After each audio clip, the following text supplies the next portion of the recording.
Empezamos a hablar sobre la clasificación de los derechos humanos. Ya anteriormente hablamos de las características de los derechos humanos y una de las características de los derechos humanos, hablé sobre la indivisibilidad y aclaré que la indivisibilidad no quiere decir quiere decir la indivisibilidad, quiere decir que los derechos humanos no van a dividirse en primer grado, segundo grado, tercer grado, cuarto grado de importancia, sino que todos son iguales, todos son de la misma importancia.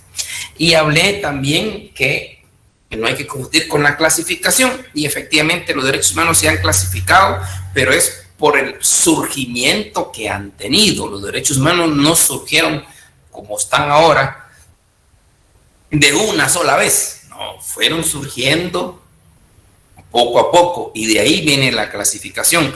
Por eso existe una clasificación sencilla cuando se habla de derechos humanos de primera generación, segunda generación y tercera generación. Es generación de derechos humanos conforme fueron surgiendo. Esa es la clasificación, no su importancia, porque los derechos humanos son importantes. Cualquier derecho tiene la misma importancia que otro. Pero la clasificación de conformidad como fueron surgiendo, primera generación, segunda generación y tercera generación. Hoy día ya se habla dogmáticamente hasta de una cuarta generación. La primera generación contiene los derechos individuales.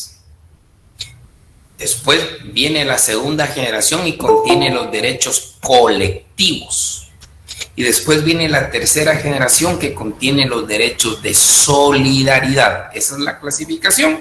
Primera generación, derechos individuales. Segunda generación, derechos colectivos. Y tercera generación, derechos de solidaridad. Esa es la clasificación de los derechos humanos.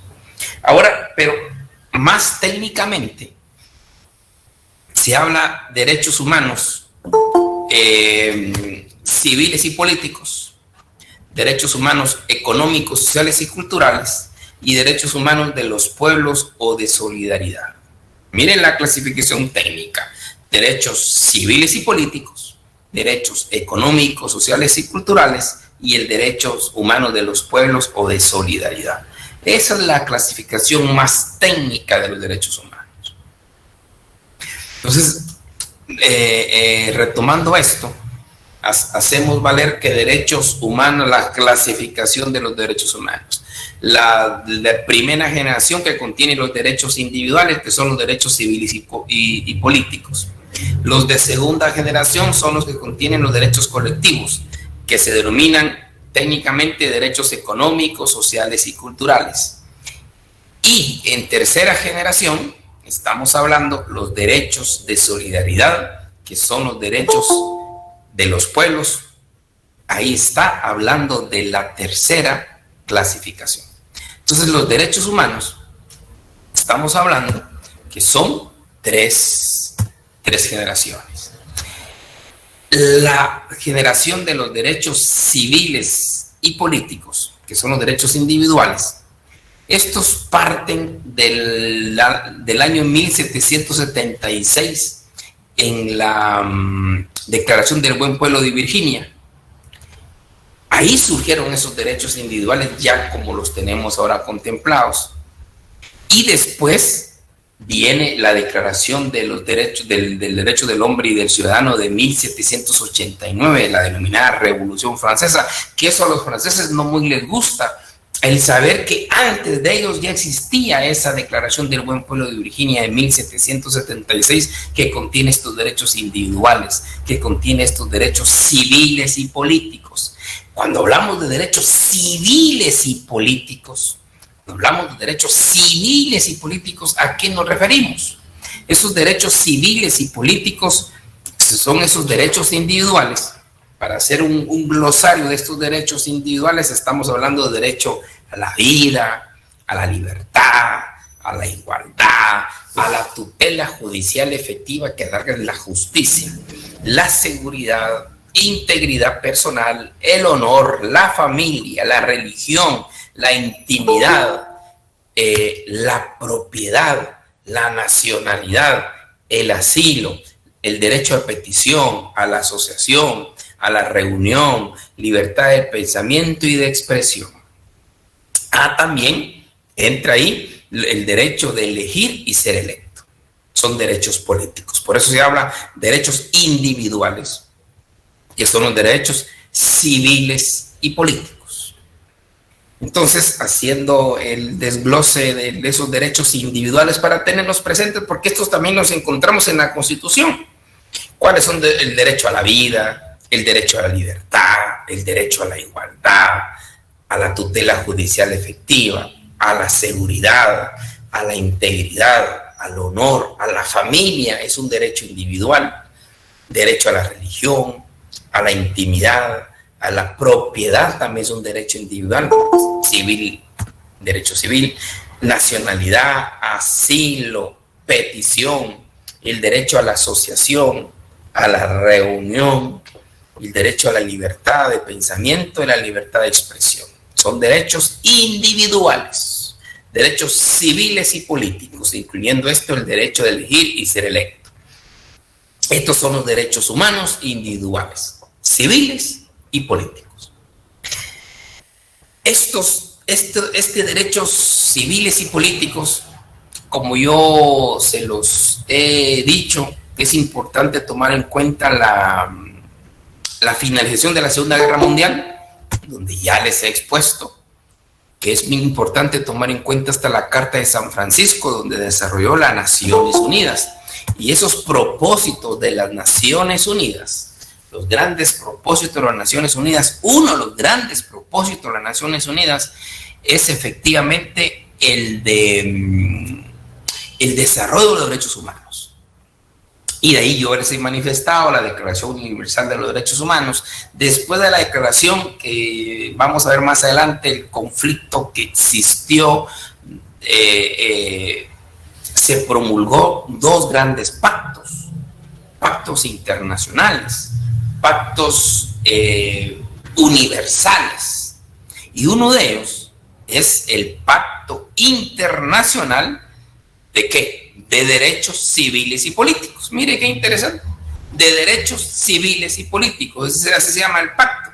Pacto Internacional de Derechos Civiles y Políticos.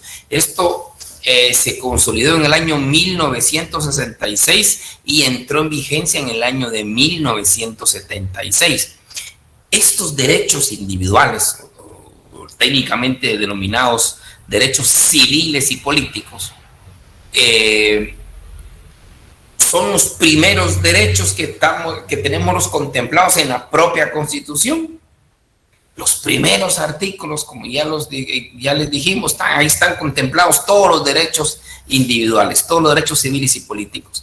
Que estos derechos civiles y políticos establecidos en la Constitución vienen como fundamento el Pacto de San José, que se estableció en el año de 1978. Y el Pacto de San José tiene como fundamento este Pacto Internacional de Derechos Civiles y Políticos. O sea, la importancia de este pacto internacional. Y es un pacto mundial. Es un pacto que tardó 10 años en entrar en vigencia por la ratificación de los estados a nivel mundial que lo ratificaron, incluyendo Guatemala. Guatemala ratificó este pacto. Por ratificar este pacto, obviamente tenía la obligación legal y constitucional de tomar en cuenta todos estos derechos. Y esto no lo digo yo, esto lo dice el mismo pacto internacional. El mismo Pacto Internacional de Derechos Civiles y Políticos. El artículo 2 de este pacto internacional dice, miren qué interesante, dice: cada uno de los estados parte en el presente pacto se compromete a respetar y a garantizar a todos los individuos que se encuentren en su territorio y estén sujetos a su jurisdicción los derechos reconocidos en el presente pacto. Miren, los estados se comprometen a respetar y a garantizar a todos los individuos que se encuentren en su territorio y estén sujetos a su jurisdicción los derechos reconocidos en el presente pacto. Y dice, interesante aún, el artículo 2.2 de este Pacto Internacional de Derechos Civiles y Políticos, dice, con arreglo a sus procedimientos, dice, cada Estado parte, que Guatemala es parte de este pacto, se compromete a adoptar con arreglo a sus procedimientos constitucionales y a las disposiciones del presente pacto, las medidas oportunas para dictar las disposiciones legislativas o de otro carácter que fueran necesarias para hacer efectivos los derechos reconocidos en el presente pacto. Cuando empezamos el curso, alguien preguntó, ¿qué leyes vamos a ver? Pues yo les dije, dentro del proceso vamos a ir viendo, tal vez no leyes, pero sí convenios, pactos o declaraciones de derechos humanos. Y uno de ellos es este Pacto Internacional de Derechos Civiles y Políticos. Mire el nombre, dice Pacto Internacional de Derechos Civiles y Políticos. En conclusión, son los derechos individuales, o sea, son los derechos de primera generación. Ahí aparecen los derechos anteriormente establecidos, como yo les dije, el glosario, el derecho a la vida, a la libertad, a la igualdad, seguridad, tutela judicial efectiva, hasta llegar a la libre expresión del pensamiento. Son todos los derechos individuales. Esos derechos que contiene el pacto, vuelvo a insistir, también los contiene el Pacto de San José y indudablemente después viene lo que es la Constitución. O sea, la Constitución, la fuente de esos derechos que nosotros tenemos consagrados en la Constitución, esa gran fuente viene del Pacto de San José y obviamente antes del Pacto de San José, este Pacto Internacional de Derechos Civiles y Políticos. Este Pacto Internacional, como les dije, del año 1966, es importante que si tenemos la posibilidad de leerlo, lo leamos. Cada quien con sus métodos, ¿verdad? Yo todavía soy un sujeto de la generación del papel. Yo tengo que estar, para leer algo, tengo que tener papel. Pero ustedes, yo sé de otra generación, que hay muchos de ustedes que no necesitan el papel. Entonces este pacto se puede conseguir en cualquier lugar, en Google, en Internet consiguen ustedes este pacto, ya sea que lo quieran imprimir o realmente guardar en las computadoras que ustedes tienen o simplemente tenerlo siempre presente, pero este sí se consigue en cualquier lugar, simplemente ponen Pacto Internacional de Derechos Civiles y Políticos y les sale prácticamente ese pacto, que este pacto es, vuelvo a insistir, es a nivel global, a nivel universal. Este pacto lo tienen los chinos, lo tienen los rusos, lo tienen los hindúes, lo tienen los austriacos, australianos, puertorriqueños, salvadoreños, guatemaltecos, argentinos, estadounidenses, todos tienen este Pacto Internacional de Derechos Civiles y Políticos. Por eso es importante abordarlo en una lectura simple. Ya ustedes, pues lo importante es tenerlo presente porque hay muchas cosas que están en nuestra Constitución, pero ojo, para recordar que existe un Pacto Internacional de Derechos Civiles y Políticos. Imagínense el artículo 3 de este pacto dice, los estados parte en el presente pacto se comprometen a garantizar a hombres y mujeres la igualdad en el goce de los derechos civiles y políticos enunciados en el presente pacto. Principio de igualdad. También nos habla sobre los estados de excepción en el artículo 4. El derecho a la vida. Nos habla en el artículo 6. También ahí en el artículo 6 establece el tema de la pena de muerte, establece el derecho de todo condenado a pena de muerte a solicitar el indulto. Es lo que el artículo 4 del Pacto de San José lo contiene pero en su artículo 6. Y recordemos que este pacto es antes a cualquier otro pacto internacional o regional. El artículo 7 también nos habla de que no se pueden hacer valer torturas, El artículo 8, el trabajo forzoso. Interesante el artículo 8 cuando nos habla que ninguna persona tiene que estar sometida a la servidumbre, ninguna persona puede estar sujeto a trabajo forzoso o obligatorio, pero también lo importante es que tiene excepciones. Y dice que no se considerará trabajo forzoso el que hacen los que ejecutan los detenidos en las cárceles públicas. Y esto es interesante porque de acuerdo con el artículo 47 del Código Penal, recuerdo yo, habla del derecho al trabajo penitenciario. Y aquí no se considera trabajo forzoso, tal como lo dice el artículo 8 del mismo Pacto Internacional de Derechos Civiles y Políticos. Habla del derecho a la libertad, al derecho a la seguridad en el artículo 9. Mire qué interesante el 11. Les va a venir a refrescar algo que ustedes tienen y que parece en la Constitución. Mire el artículo 11 solo con otras palabras. Pero dice el artículo 11, nadie será encarcelado por el solo hecho de no poder cumplir una obligación contractual. ¿Qué viene en su cabecita? Dice, nadie será encarcelado por el solo hecho de no poder cumplir una obligación contractual. ¿Se dan cuenta? Aquí viene lo que dice en la Constitución, que por deuda no hay prisión.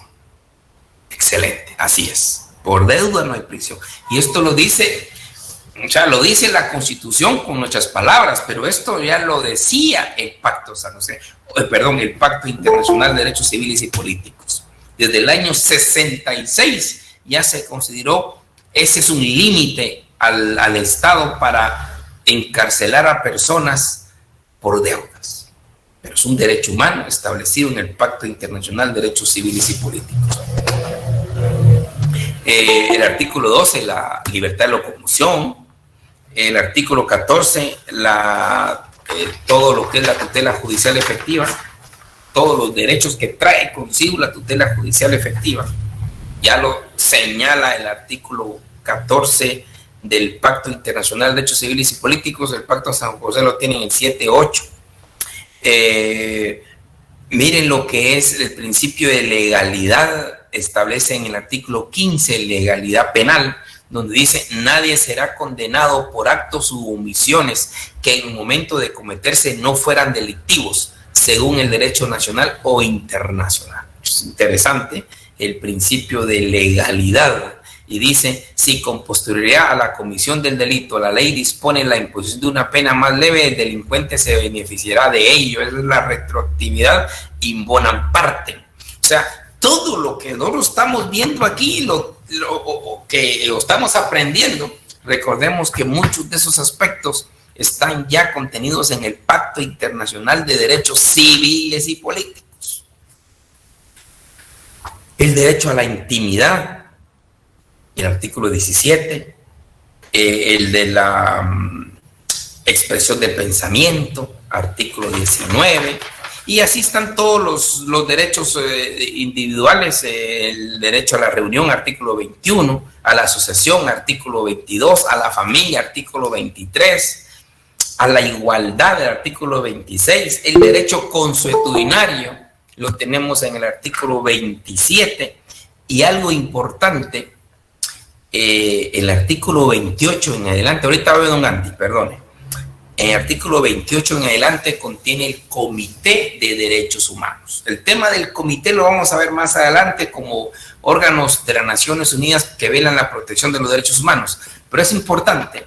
En este Pacto Internacional de Derechos Civiles y Políticos establece el Comité de Derechos Humanos. ¿Y para qué sirve el Comité de Derechos Humanos? Como los demás comités que vamos a ver, pero este Comité de Derechos Humanos contemplado en el Pacto Internacional de Derechos Civiles y Políticos, este comité se encarga de velar por el cabal cumplimiento por parte de los estados de todos y cada uno de estos derechos civiles y políticos. O sea, si el estado viola uno de estos derechos individuales, se puede acudir al Comité de Derechos Humanos y que mucha gente acude al Comité Internacional, pero este caso se llama Comité de Derechos Humanos. Este comité, bueno, insistir, es el encargado de velar por el cabal cumplimiento de este pacto, porque los estados pactaron garantizarnos estos derechos a nosotros como ciudadanos. Y por eso se creó ese comité. Sí, don Andy, cuénteme. Buenas tardes, licenciado. Yo tenía una pregunta con respecto al pacto. ¿Este pacto se podría decir que es supremo a la Constitución o está a la par? Es que hablando con una licenciada nos decía que estaba a la par, pero ya viéndolo mejor, prácticamente se podría decir que la Constitución está debajo del pacto, algo así. No, mire, ¿Qué piensa?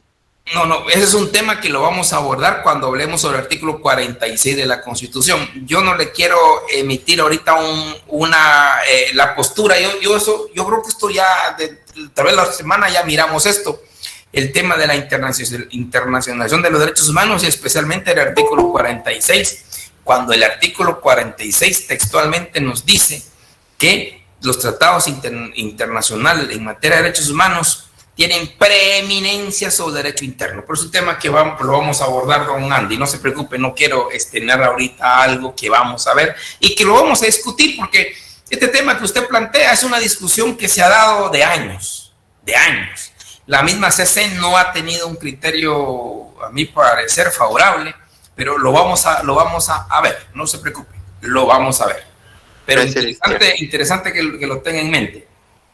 Muchas gracias. Aquí lo importante es ver que estos derechos individuales anteriormente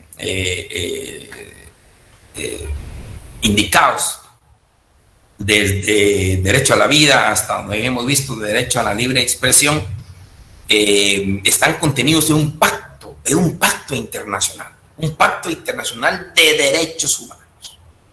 Y esos los trae el Pacto de San José, que es regional, y esos derechos, como obligación de los estados, los plasmó en la ley interna, en nuestra normativa, y entre esa normativa está nuestra Constitución. O sea, nuestra Constitución, como yo se los he dicho, su fundamento la traen de los convenios, pactos y declaraciones internacionales. O sea, el constituyente nunca tuvo que haber puesto cosas contrarias a estos pactos, declaraciones o convenciones internacionales.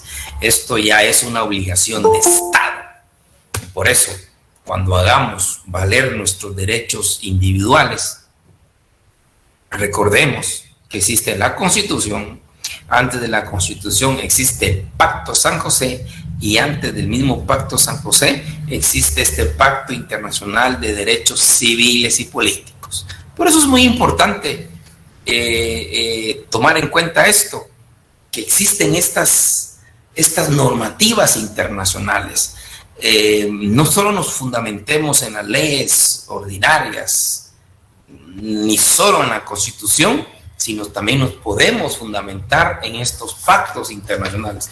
De hecho, estoy recordando yo que el artículo 2 de este pacto habla de que toda persona cuyos derechos o libertades reconocidos en el presente pacto hayan sido violados podrá interponer un recurso efectivo. Mire qué interesante. O sea que el tema del ámbito de los recursos es porque el Estado, a través de sus tribunales, tendrá que otorgarnos estos derechos y libertades, porque es para el ciudadano. Entonces, esto es realmente lo que conlleva la primera generación, los derechos individuales, que técnicamente son derechos civiles y políticos. Y estos derechos civiles y políticos también lo tenemos contemplado en un pacto universal. Ahora, retomando el tema de los derechos individuales o de derechos civiles y políticos, y ya hicimos el glosario de qué derechos individuales hay, que esos los tenemos también en nuestra propia Constitución, tenemos que empezar a describir de una forma mucho más rápida qué son esos derechos. El primero, ya dijimos, que el derecho a la vida. ¿Qué es el derecho a la vida? Pues es el surgimiento, mantenimiento y desarrollo de la existencia de la persona. Y el Estado debe proteger la vida, y todos lo sabemos, desde el mismo Pacto San José. En este pacto internacional no lo aclara, pero el Pacto San José sí dice que la vida, que el Estado debe proteger la vida a partir de la concepción. Ojo, esta palabra concepción, nosotros lo hemos leído en nuestra Constitución, pero eso también está contenido, casi lo que dice la Constitución, el Pacto de San José, porque el Pacto de San José sí dice que los estados, que la vida se debe de proteger a partir de la concepción. Y aquí es importante porque dentro de lo que se comprende este derecho a la vida es que el Estado no debe de privar la vida arbitrariamente y se deben de garantizar todas las condiciones para su existencia digna. Pero cuando se habla a partir de la concepción, aquí hay una sentencia interesante pero muy polémica. Recordemos que todas las sentencias, no hay una sola sentencia o una sola resolución donde todos queden contentos, es imposible. Todas las sentencias, siempre hay detractores como hay personas que aplauden esas sentencias. Y esta es una de ellas muy cuestionada de la Corte Interamericana de Derechos Humanos, que es la sentencia de la fecundación in vitro versus Costa Rica.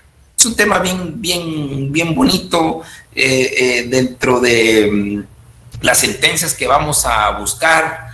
Vamos a poner esta, que es interesantísima. Y podemos decir nada pacífica, muy polémica porque toca el tema de la vida.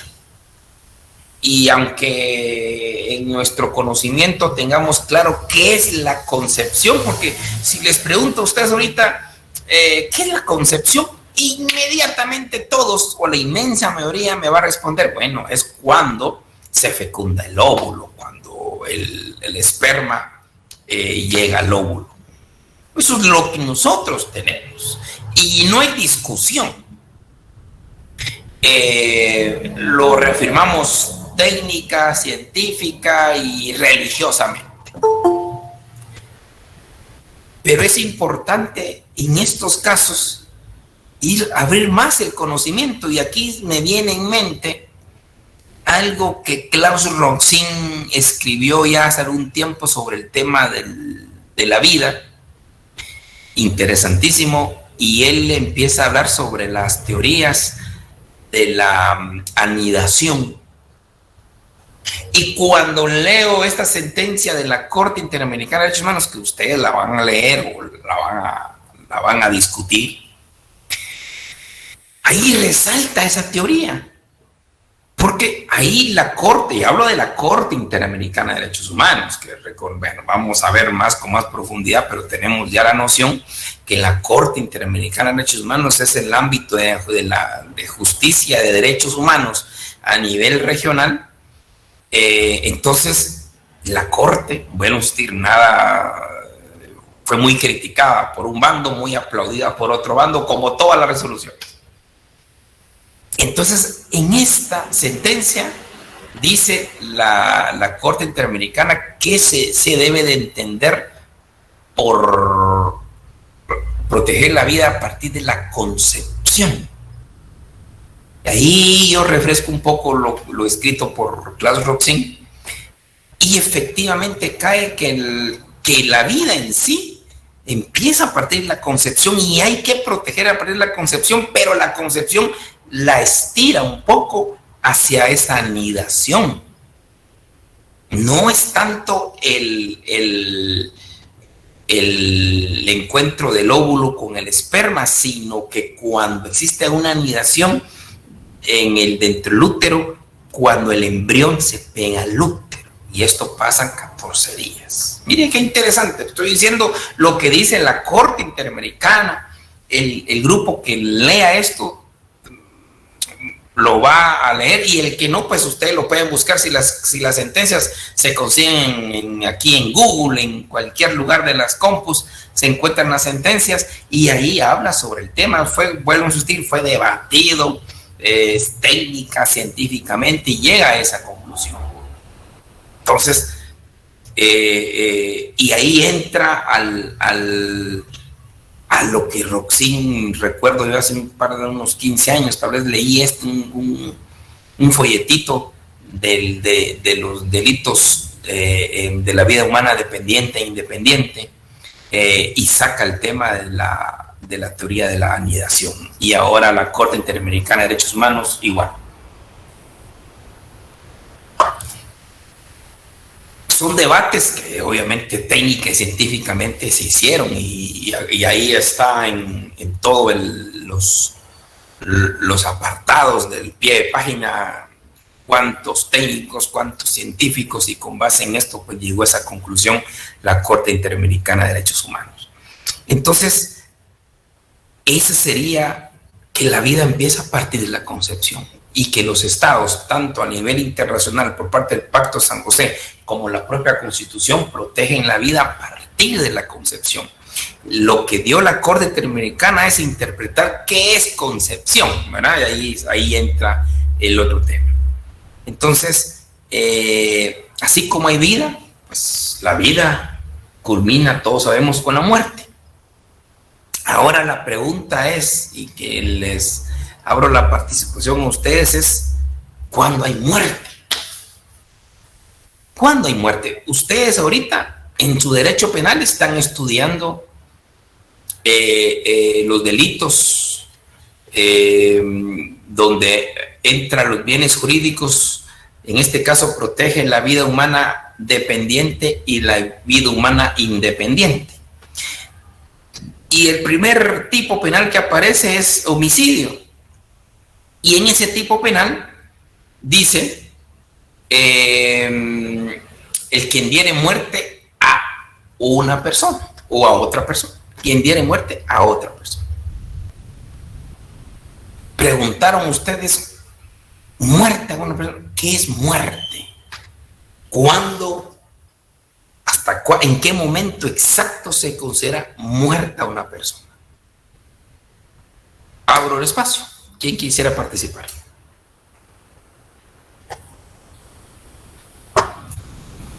Licenciados, Cuénteme. Muerte sería en el momento en que cesan de funcionar todos los órganos vitales de una persona. Mire, le agradezco su participación, doña Irma. Es un poco complicado esa respuesta, porque si fuera así, ¿qué pasa con los órganos que están vivos? Porque recordemos que el corazón puede estar latiendo, los pulmones, el hígado, los riñones pueden estar funcionales, la vista, los ojos pueden estar funcionales, y estos se pasan a otras personas. O sea, no es así la muerte. Y se los pregunto porque ustedes precisamente ahorita están viendo derecho penal y están con estos derechos de sangre, estos delitos de sangre. ¿Cuándo hay muerte? Ustedes vieron, quien diere muerte a otra persona. La pregunta es, ¿cuándo hay muerte? ¿Cuándo hay muerte?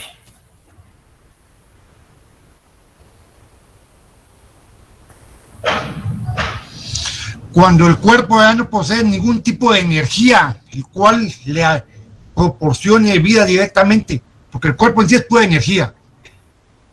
Pues mire, aquí tendríamos que preguntar, ¿qué dice la ley? ¿Qué dice la ley? Porque todo tiene que estar regulado. Y eso tuvimos un problema hace muchos años, porque el Código Penal solo nos decía quien diere muerte a una persona, pero la pregunta es ¿cuándo se muere una persona? Entonces empiezan estos criterios de los órganos, de no sé qué, de ya. Entonces salió como un tema importante que no había escuchado, el tema de la energía y muchas cosas. Pero entonces, ¿cuándo tiene que haber una ley que nos diga cuándo se considera muerte? ¿Y dónde está esa ley? ¿Dónde está esa ley? ¿En qué ley nos dice que cuando hay muerte y cuándo se considera muerte una persona? Licenciado, buena tarde. Cuénteme, Jennifer. Cuando se pierde la vida, ¿no? Por supuesto. Hay muerte. Yo lo entiendo. El problema es Pero que realmente se pierde la vida. cuando el corazón deja de latir, porque cuando el corazón deja de latir, definitivamente así hayan órganos que están bien, pues ya no funcionan. Funcionarían si en el momento abren el cuerpo y sacan los órganos. Claro. Pero ¿Y qué hacemos con el corazón que está viviendo? Se lo damos a otra persona que le falla su corazón. bueno, en el caso, pongámosle, de un coma cerebral, pues el corazón sí funciona, ¿verdad? En este caso. Pero la mayoría de muertes son porque el corazón deja de latir. No precisamente. Yes. Yo les no se las voy a hacer tan cansadas. Pues ahora dígame si existe una ley que regula la muerte. No sé quién se atreve. Si existe una ley, porque tiene que haber no sé si en el Código Civil. Claro, no sería el Código Civil. Pues en el Código Civil no le dice ahí cuándo hay muerte. Buenas tardes. En ciencia cierta no hay que regula cuándo hay muerte. Solo dicen que diera muerte, pero no dicen el momento exacto de que... El Código Penal no lo dice. Código Civil tampoco lo dice. Tiene que haber una ley que aclare los temas de la muerte, porque si no, olvídese qué vamos a hacer si a criterio de cada quien, uno cuando le falle el corazón, otros cuando le falle todo el cuerpo. Don César nos dijo el tema de la energía. Entonces, ¿cuándo? Tiene que haber una ley que lo diga. Pues sí existe.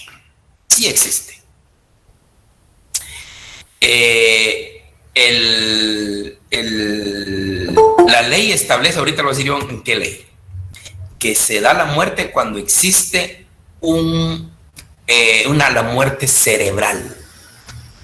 Ojo, hay muerte legalmente. Ojo, porque ahí puede empezar otros criterios. Don César me quedó impresionado con el tema de la energía y no sé qué. Otros puede ser el tema del corazón, otros cuando ya no hay ningún órgano. No, legalmente nos dice que existe muerte cuando se da la muerte cerebral. Y eso un médico tiene que entender cuando hay muerte cerebral. El corazón puede seguir bombeando, el hígado, la vista puede estar funcionando, pero si hay muerte cerebral, ahí se terminó la muerte legal. O sea, cuando ustedes vean o están viendo, cuando diere muerte a una persona, recuérdense que tienen que ir a una ley, que ahorita les voy a decir qué ley, el cual aclara legalmente, se declara muerte de una persona cuando hay una muerte cerebral. ¿Qué ley es? Esta es la gran duda, porque esto se tiene que ver realmente en el ámbito de derecho penal de la parte especial, se ve este tema.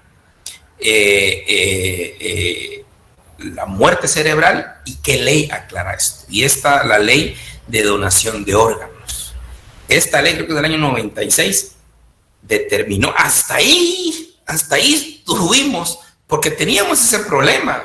¿Qué es muerte? Hasta que un médico ya hay muerte, ya podía tener diferentes criterios. Pero ya la ley de donación de órganos ya determinó que se da la muerte cuando existe esa muerte cerebral.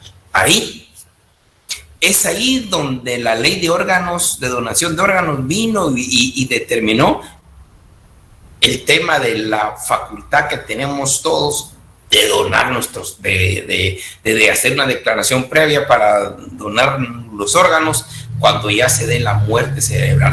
Dando la muerte cerebral, ya se pueden donar los órganos que se consideren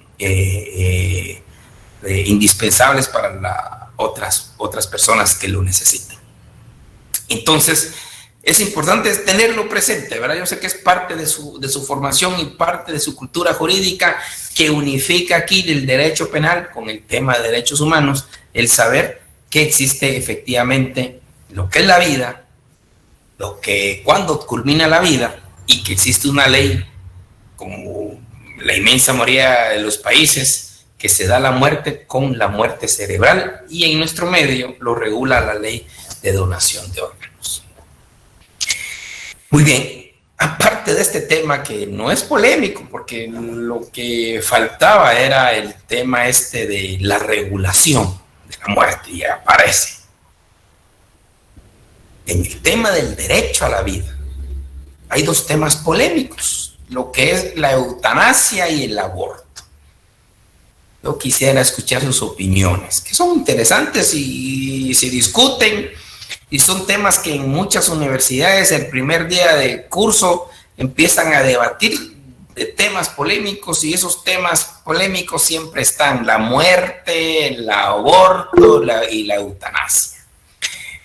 Don Ricardo, cuénteme. Claro que sí, licenciado. Buenas noches. Buenas noches, don. El tema de la eutanasia es algo que yo pienso, bueno, a mi criterio se debe de aprobar. Hay casos en los que clínicamente una persona está pasando una situación demasiado, pero demasiado compleja. La persona o ya no tiene esperanza de vida, o la vida que va a llevar es una vida en una completa agonía o un sufrimiento, en la cual la persona debe tener el derecho a morir. Así como tenemos un derecho a la vida, también deberíamos de tener derecho de decidir sobre nuestra propia vida y decidir cuándo queremos dejar de existir. Yo creo que ninguno de los que estamos acá presentes, si va a vivir torturado por algún, no sé, se me ocurre la cirrosis, un cáncer de hígado, que son enfermedades que dan demasiado dolor, quisiera vivir sus últimos, no sé, 20 días, digamos, sabiendo que va a ser una completa tortura. El derecho a la eutanasia es algo que debería tomarse un poco más en serio, con más profundidad, para que en su momento sea aprobado. Interesante, don Ricardo. Ahí les recuerdo, y últimamente ha habido jurisprudencia internacional, local, de diferentes países, donde hay personas que sí piden la eutanasia, ya quieren morir, pero necesitan la autorización, porque si no estaríamos haciendo cometer homicidios, asesinatos. Entonces, y hay unos tribunales que, vuelvo a insistir, esto no es pacífico, todas resoluciones, vuelvo a insistir, máximo este tipo, son súper polémicas, unos a favor, otros en contra, donde hay tribunales constitucionales y tribunales superiores que han resuelto conlugar la eutanasia. Eso es complicado, porque también tomamos el tema de la vida, ¿verdad? Porque la vida es un tema natural y finaliza con la muerte, y también el tema religioso, que el único que nos puede quitar la vida es Dios. Entonces es polémico. Don William, cuénteme.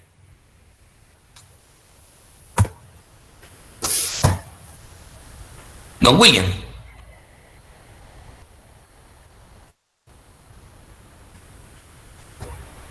Vamos, doña Claudita, cuénteme. Gracias, buenas noches. Con la eutanasia es un tema bastante complejo, pero a la vez es una decisión muy personal. Siento yo que avalada por órganos legales, ¿verdad? Porque es tanta la desesperación que un ser humano puede llegar a tener, que lo único que quiere es dormir y descansar. Pero aquí se conjuga mucho lo que son los valores, la espiritualidad, la familia en sí. Si estoy a favor o no, creo que al momento todavía no he pisado ese camino, aunque sí, pues yo tengo 25 años de padecer un problema de salud, y levantarme cada día es bastante, a veces, difícil. Pero creo que todavía camino, todavía estudio, todavía me alimento, todavía trabajo, y no he perdido la esperanza de una solución médica, y la fe, verdad, que nunca la he perdido. Entonces, por eso en este caso de la eutanasia se conjugan muchas cuestiones, ¿verdad? No solo médicas, no solo legales, sino también de actitud En cuanto al aborto, es un tema bastante delicado porque algunos están de acuerdo y otros no, porque es un ser humano que crece dentro de nuestro cuerpo, en el caso de nosotras las mujeres. Yo no estoy de acuerdo ni con la eutanasia, ni estoy de acuerdo con el aborto, sin embargo, respeto, porque cada persona tiene el libre albedrío de decidir sobre su propio cuerpo y tomar la decisión que mejor crea conveniente. Estoy a favor de la donación de órganos, sí, también consensuada siempre con los seres humanos bueno, con la familia más que todo, ¿verdad? Y creo que debería de darse la pauta de que el ser humano decida, aunque yo no estoy de acuerdo. Legalmente debería de existir la posibilidad de que el ser humano decida sobre la eutanasia y sobre el aborto. Muy bien, excelente. Doña Iris, cuénteme. Buenas noches, Lick. Yo solo quería comentar que en el 2019 hubo una iniciativa de ley llamada Ley Reguladora del Procedimiento para una Muerte Digna por Enfermedad Terminal o Grave Lesión Corporal, que de verdad no le di seguimiento para saber si sí fue aprobado o no, pero creo que es que no, y que tenía como objeto el propósito de reglamentar la integridad integral y rigurosa de la forma en que se atenderán las solicitudes de los pacientes sobre la terminación de su vida para una muerte digna. Entonces me parece muy interesante que ya haya una iniciativa de ley para promover ese tipo de acciones acá en el país, solamente. Bien. ¿Y el aborto qué piensan? Sobre el aborto, la verdad es que pienso que todas las mujeres tenemos la opción de decidir sobre nuestro cuerpo, pues lamentablemente en Guatemala no tenemos una ley que lo regule, pero me parece que es una opción. Yo como trabajadora comunitaria he visto en las comunidades cómo las mujeres de verdad no tienen las oportunidades, pero el seguir con un hombre quien las saque adelante las mantiene con ellos y siguen teniendo hijos tras hijos sin quererlos y sin tener la opción de decir ya no. Y ahora, sin tener acceso a un ginecólogo, a un doctor, a un plan de familiar para poder planificar. De verdad, son casos muy tristes que se ven en las comunidades. Creo que el problema se profundiza mucho más cuando es producto de violaciones, ¿verdad? Exacto. O el tema de las niñas violadas, eso se profundiza más el tema. Vamos a ver, doña Irma. Cuéntenos, doña Irmita.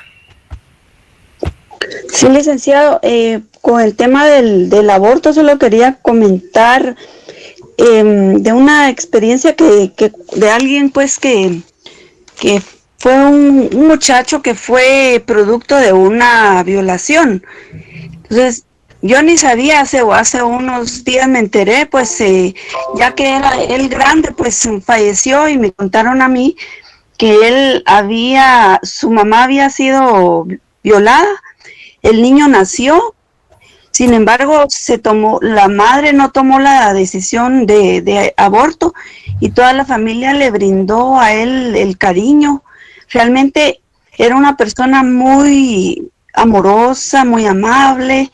Ni siquiera imaginaba yo que había tenido esa situación la mamá. Pero son casos como para comentar que por lo menos en mi caso yo sí lo veo un poco difícil el tema de quitar la vida, pues es un tema polémico, pero sí pienso yo que no se puede quitar la vida a un bebé, como vi en ese caso, que como llegó a ser él una persona maravillosa, pues muy excelente. Ese es en el tema del aborto. En el tema de la eutanasia también pues yo tuve la experiencia con mi papá, que él tuvo como muerte cerebral, le dijeron los médicos, declararon muerte cerebral y indicaron pues que tomáramos la decisión de quitarle la vida. Sin embargo, en mi familia dijimos que no, y pues con mucha tristeza era tomar la decisión, y se tomó la decisión que no. Y pues él sí vivió como 2 años y tuvo avance a pesar de que los médicos habían dicho que no iba a avanzar nada, pues sí tuvo avances en sus habilidades, en conocimiento, tal vez lento, de tal vez unos 5 minutos de vernos y reconocernos, y de ahí lo perdí. Pero pues sí, veo un poco difícil el tema porque ya lo viví, pues nosotros tuvimos el momento de decir, sí, quítele la vida, porque realmente él ya estaba, solo tenía los ojos fijos, ya estaba prácticamente muerto, pues, pero vivió unos años más. Solamente quería aportar. Gracias, don Juan Carlos, para escuchar un poco la voz masculina. Muy buenas noches, licenciado. Gracias. Pues mire, realmente con el tema de la eutanasia, yo lo veo así, realmente creo que es darle una muerte digna a una persona. Lo veo en el caso de mi suegra. Ella falleció hace casi 2 años, pero ella le dio un derrame cerebral bastante severo, ¿verdad? Entonces ella llegó a un punto donde nosotros le compramos una cama pues ya hospitalaria, con todos los insumos, con todo para que ella estuviera lo más tranquila posible, pero ella ya no hablaba, ya no podía hacer nada, y realmente fue el tiempo que duró, que no fue mucho, fue bastante doloroso para ella, porque nadie sabía qué era lo que tenía. Y yo creo que realmente la eutanasia sí debería ser algo pues legal, porque al final es algo que las personas deciden, ¿verdad? Es algo que las familias deciden. Y con respecto al aborto, que es otro tema pues bastante delicado, también debería de ser legal, porque nos vamos a los extremos, ¿verdad? Pero legal y regulado de una manera en la que se pudiese poner todos los parámetros, ¿verdad? Porque si lo vemos por temas de irresponsabilidades, por ejemplo, ¿verdad? Porque hay personas que son adultas, que vienen y realmente solo se dejan llevar por el momento, después dicen, no, es que no lo quiero, no es el momento. O sea, ahí no tanto, ¿verdad? Pero como decimos, el tema de violaciones, por ejemplo, muchos dicen es que es el cuerpo de la mujer y ellas tienen que decidir. A un hombre, cuando un niño nace y se le pues interpone un proceso, realmente está obligado a responder por el niño, ¿verdad? Pero realmente cuando una mujer viene y dice, no, yo quiero abortar, no le preguntan al papá del niño, mire, ¿usted qué opina, verdad? Porque una de las situaciones podría ser, bueno, ¿sabes qué? Yo lo quiero tener, tú no. Que nazca el niño, y cuando el niño nazca, pues yo me lo quedo. Renuncias a tus derechos, ¿verdad? Eso es uno de los posibles, así que de las posibles medidas que se podrían tomar. Yo creo que sí es algo necesario, y más que todo, pues también educar sexualmente a la población, mayormente a la población del interior, porque lo vemos muy seguido. Por ejemplo, lo podemos ver en los semáforos, más que todo, vemos a una familia que son 2 personas y tienen como 5 niños, ¿verdad? Y ahí tienen a los niños de 3, 4 años metidos entre los carros pidiendo dinero. Realmente creo que el no tener una buena educación sexual conlleva estos problemas, ¿verdad? Porque ¿qué tipo de vida va a llevar ese niño? ¿Qué tipo de vida van a llevar esos niños? Y además, pues, siento que también ya, bueno, el gobierno en general, ahorita con los niños que ya están, pues no hacen nada por ellos, ¿verdad? Realmente sí es un tema bastante complejo, pero sí, para mí, en lo personal, los 2 casos deberían de aprobarse de una manera pues bastante estructurada, ¿verdad? Porque no es solo de lanzarlo al aire y bueno, a ver qué pasa, sino que sí es algo que tiene que dar bastante estudio y llevar bastantes medidas para pues prever cualquier situación anómala, ¿verdad? Pero sí, yo quería... Excelente, miren, yo sé que es un tema son temas polémicos, yo sé que ustedes tienen mucho que decir, tienen conocimientos muy importantes a compartir.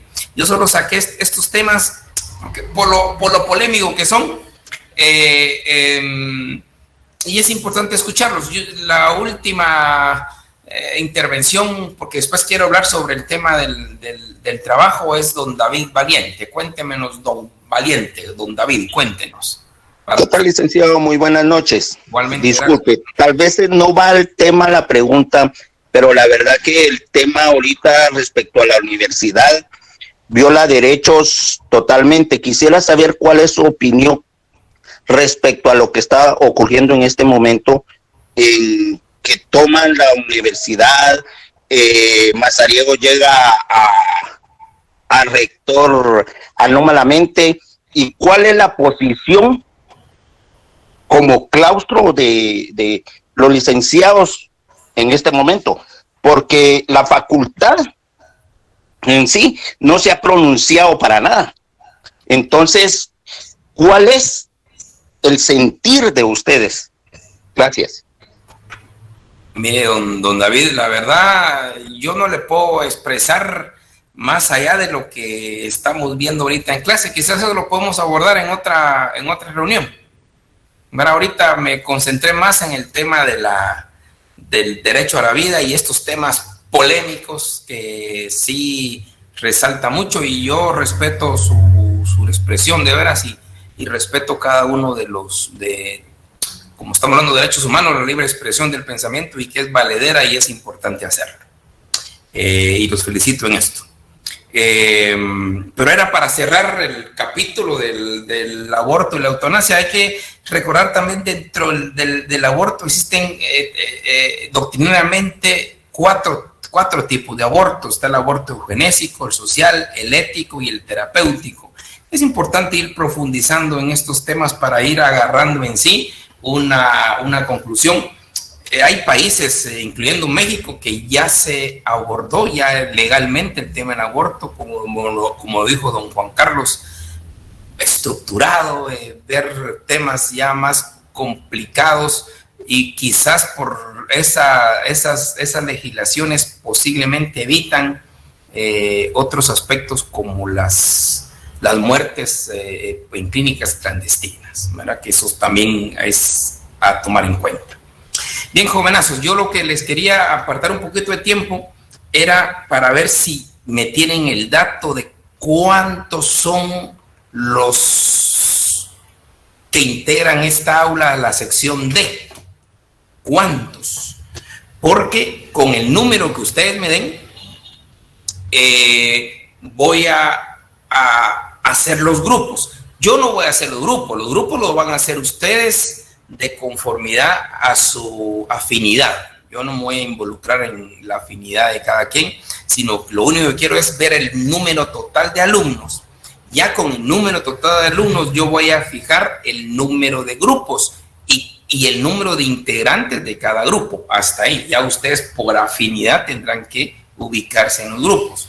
Vuelvo a repetir, esta tarea es para el segundo parcial, que el segundo parcial equivale a los 40 puntos.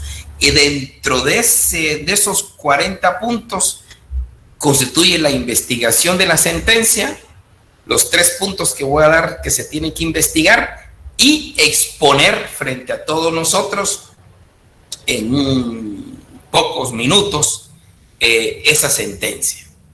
Entonces, por eso quiero saber si ya me tienen el dato aproximado de cuántos alumnos somos acá en la sección D, para yo configurar el número de grupos y cuándo nos ponemos en cada grupo, cuántos son los integrantes. Entonces, no sé si alguien me podría exponer esto o me lo pueden dar el próximo lunes, no sé, como ustedes quieran, porque entre más rápido mejor. Entre más rápido yo selecciono las sentencias.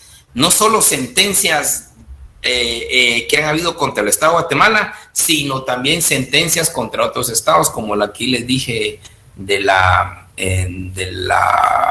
sentencia contra Costa Rica. Doña Cecilia, cuénteme. Buenas noches, Lick. Nada más para comentarle que en los grupos de WhatsApp aparecen entre 210 en uno y 218 en otro.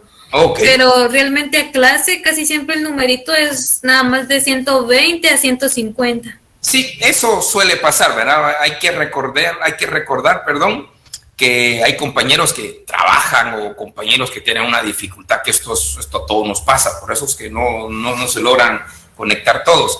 Pero como este es un tema que equivale a los 40 puntos, estoy seguro que los 218 se harán comparecer, eso sí seguro.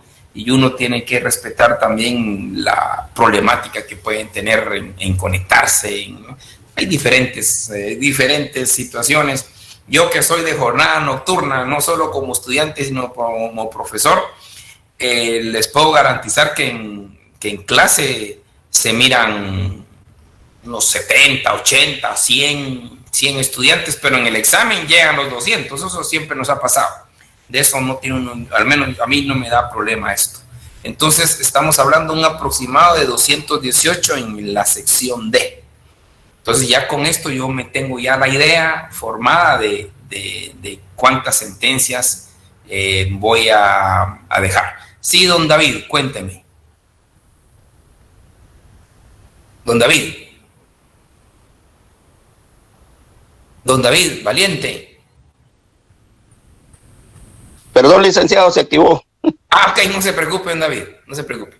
Entonces, don Leonel, cuénteme. Licenciado, buenas noches, gusto saludarlo. Lick, ¿por qué no se hace, por qué no podría hacerse de la forma de que sean grupos de 12 personas y que envíen los listados? O sea, sean un grupo de 12 personas, le envíen el listado y los compañeros que no se hayan integrado a alguno de esos grupos de 12 personas, pues se forme un grupo y si quedan pues algunos números impares, pues tomar como excepción algunos grupos para que esas personas se terminen de complementar y hacer de 13 para que todos queden bien y enviarle esa información a usted, ya que es por afinidad como usted indica. Totalmente de acuerdo, Leonel. Por eso solo quería más o menos tener el número para después ir estableciendo el número de sentencias que vamos a ver, y efectivamente eso se ha hecho en más de una ocasión, porque hay personas que por una u otra circunstancia tienen problemas, porque eso sí da, y después se van ajustando ellos en esos grupos. Pero la idea se tomará en cuenta, don Leonel. Muchas gracias, compañeros. Nos veremos el próximo lunes. Gracias por todo y gracias por la discusión. Feliz noche, doctor. Gracias por todo.